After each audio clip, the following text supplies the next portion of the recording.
dân lệ tê và thoa tiếng đàn ghé găm kinh nghe lòng khó khăn dân dân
lâm điên ghé ngâm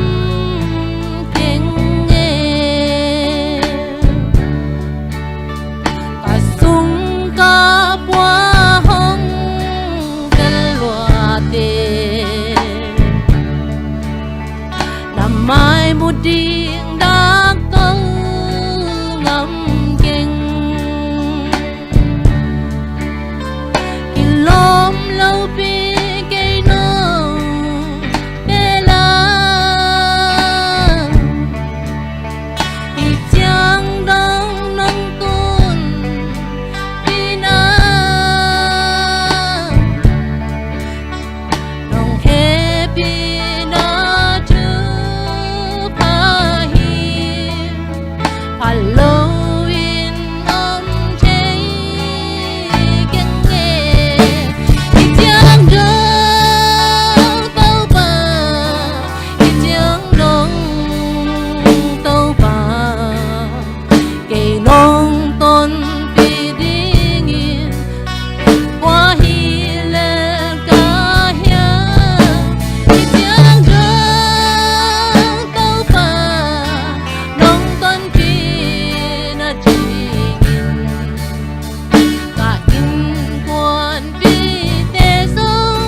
Ba mình khăn là đi người ta hem